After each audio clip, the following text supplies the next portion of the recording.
Welcome to Knife Thoughts. This video is going to be on this knife, and this is the new version of the Rosecraft Blades Nolichucky Jack. And so this is a new cover material that the Nolichucky Jack is coming out in, and the Nolichucky Jack is the knife that sold out the quickest of any of Rosecraft Blades models. And so this is from the original run of this model. This is in a really, really cool kind of moss green bone that I thought was really great looking. Now, I also liked the model itself. It is a really cool, almost kind of Zulu native type pattern with this unique spear point blade that gets wider towards the belly and then the curved handle. And so I really enjoyed this original run of the Nolichucky Jack, and obviously other people were excited about it also. So I was happy to see that it was coming back not only in this original bone but also in Stag. And so not only with that green bone but with many of their cover options on different models that Rosecraft Blade does, they seem to really get good looking cover material. And for mine, at least, that is definitely the case here on this Stag. I think that this is really nice looking Stag. Especially these are pretty budget friendly knives. I think particularly for the quality that you get. And man, I am happy with the Stag on my example from this new run of the Nolichucky Jack. You can see it's got some nice long kind of valleys through it on both sides, a little bit of popcorniness to it in some areas, but just really good looking Stag in my opinion. I'm going to give you some comparisons to some GEC Stag. So I don't have a whole lot of Stag knives, to be completely honest. I think that these two that I'm going to show you, I might have one more that's in a case. So I'm not a huge Stag person, beyond having really appreciated it on these Rosecraft blades. On GEC knives, it usually ups the price a good bit, and honestly, the type of Stag you get can be hit or miss, and they sell out so quickly. So I think it's really cool that Rosecraft Blades is offering knives in Stag, so you can get a nice Stag knife and, not have to pay too dearly for it. And usually they are available, for a while. So I don't know, how quickly these will sell out, but it's definitely not quite as crazy as GEC knives. So you can kind of see the comparison here. I would say that this is pretty on par with the GEC Stag. Now GEC has done some really incredible Stag. I will say I got to check out some from a fellow knife enthusiast that I did a video on recently. So if you want to see some really, really nice Stag, you can check that out. But this is definitely some cool, good looking Stag in my opinion. Now, as usual, it's also made really nicely. So if you look at the back here, there's no gaps. It's fit really well together. The pins are done nicely. No cracks that I've seen in the pins, and they're really well kind of contoured to this Stag, which can be kind of difficult, I think. And the blade is really well centered, sits nice and deep in the frame. You don't have to worry about a proud tip. And there is a stop pin, so you don't have to worry about blade wrap. And it's got a really nice pull, I would say right around a 5, maybe towards a 6, but very nice and snappy. The long pulls on these are done really well so that the kind of like walls are very abrupt. I'm not sure exactly how to say it, but you can definitely get a good purchase with your thumb there.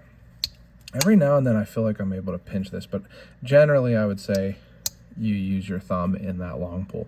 But again, just like the original, it's got this really cool kind of somewhat unique looking spear point blade, kind of like a Zulu, a native Zulu, or not a native, a Zulu spear point is what it's called. It's kind of a more modern pattern, but definitely a somewhat unique spear point that I think looks great.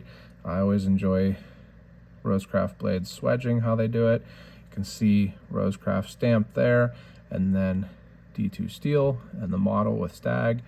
And they, I like the choice of D2 steel. I think, you get the feeling of it being a carbon steel.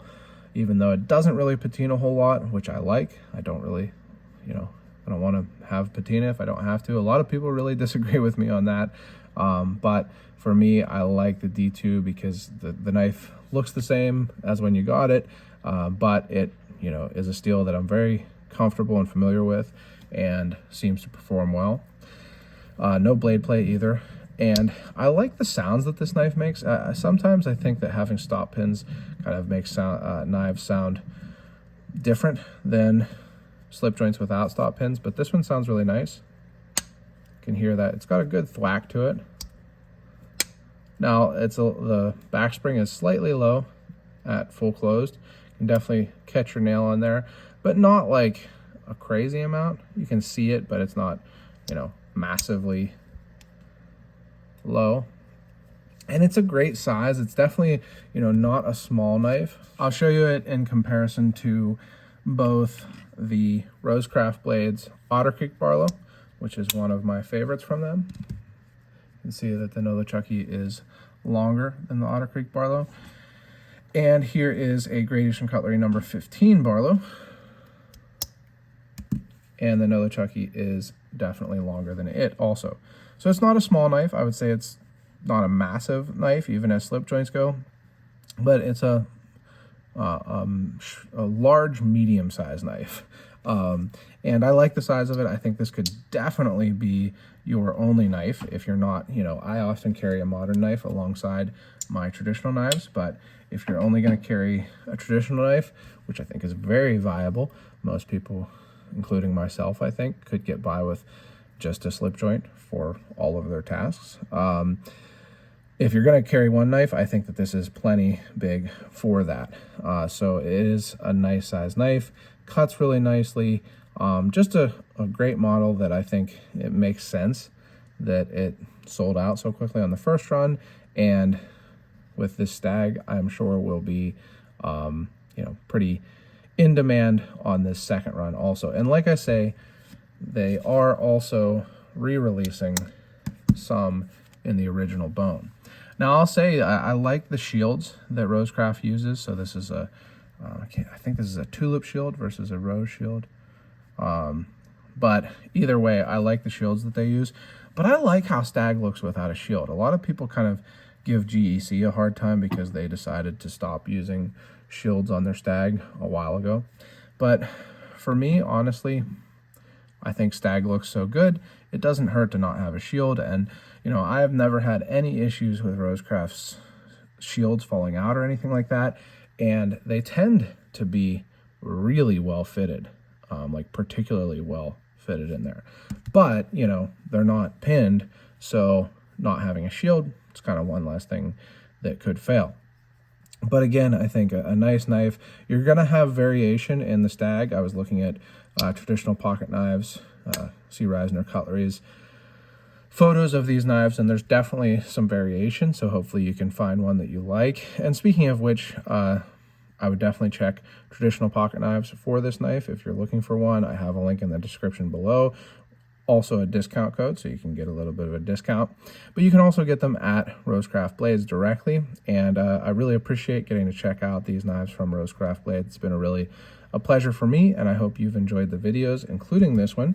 And if you have, make sure you give it a thumbs up, leave any comments below, subscribe to the channel, click the bell, and select all so you know when I post new videos.